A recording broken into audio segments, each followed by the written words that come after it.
We're the two gay reefers.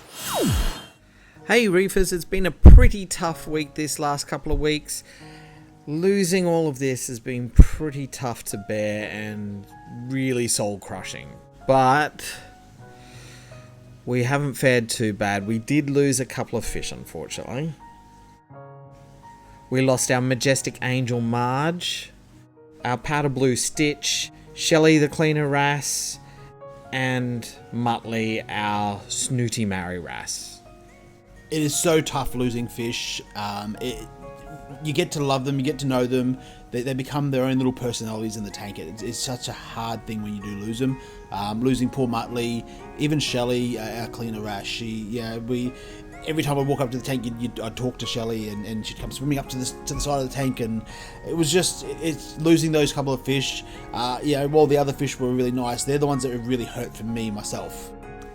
So this is how the tank looks now. It's a bit plain, it's a bit boring, but it's surviving. The fish we've got now are looking really, really healthy. Bugs has pulled through really nicely. Even Picard has pulled through nicely. It was a bit touch and go for him for a little while, but he's pulled through nicely. He's got all his colours back. Pikachu, he's just himself. He never really had any issues, but I don't think. The clowns did get affected a little bit in the middle of it all, but they've pulled through really nicely as well. So everyone's really, really happy. The only one in the tank who's not looking fantastic or looking really, really happy at the moment is poor little Homer. He hasn't really eaten much this week. He did eat once. One night he ate heaps, and we thought, okay, we're out of the woods, but he still hasn't been eating much. So it's still touch and go for poor Homer. So there are so many different copper products out there on the market. The one we chose to use was Cuprimine. The reason we chose to use Cuprimine was because it's one of the easiest to actually remove from the tank once we decided to get Reefzilla back into its original state. There's products out there that's designed to actually pull the copper out of the rock, out of the sand, out of the silicon in the tank. So in theory, it's meant to bring it back to a no copper tank. So that's the reason we chose Cuprimine over all the other copper brands. At the moment, we've only got the one light over Reefzilla. We only have the two Radions at the moment, and the other Radion's gone over onto the Red Sea to look after all the corals that we've had to move over to there. So the tank does look a bit sad at the moment with just the one light over the top. Everything about this whole situation's just a little bit sad, but we're pulling through.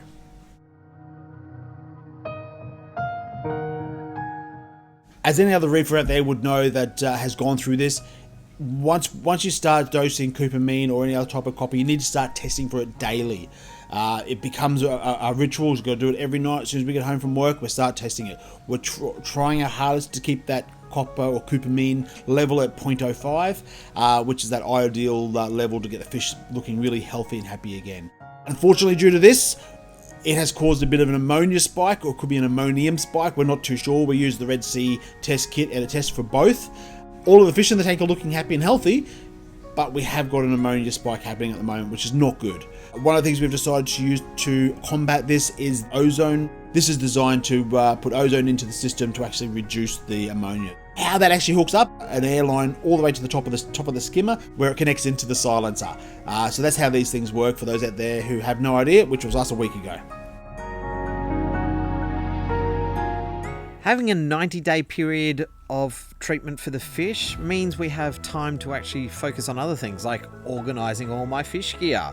So we've got this awesome trolley from IKEA that has 3 levels to fit all the junk in and make everything tidy. The corals are actually pulling through really, really well. We haven't really lost much. There's a couple of things that were nearly on their way out anyway, but besides that, everything else is doing really fantastic, as you can see, especially seeing though we didn't acclimate when we put everything in here in quite a hurry.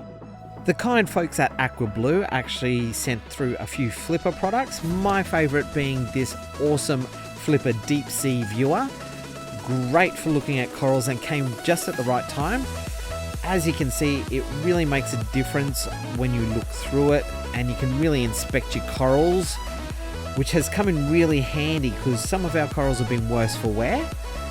Like, as you can see here, when we go through the viewer, you can actually see that there's a few vermitid snails on the clamshell. which we'll have to get rid of before we put it back into Reefzilla. This Monty we thought was an absolute goner when we pulled it out of the tank. It was covered in algae, but as you can see there's a couple of green spots and you can even see some bright green polyps on it. So fingers crossed. Similarly with this green Monty as well, full of algae, really horrible looking, but if you look closely along the edge you can see those bright green polyps coming through. So big fingers crossed on that one because I think it's a really nice Monty. It also has quite a bit of hair algae we'll have to clean up as well. Another Monty, another semi-success story. As you can see along the edge, there's nice healthy tissue.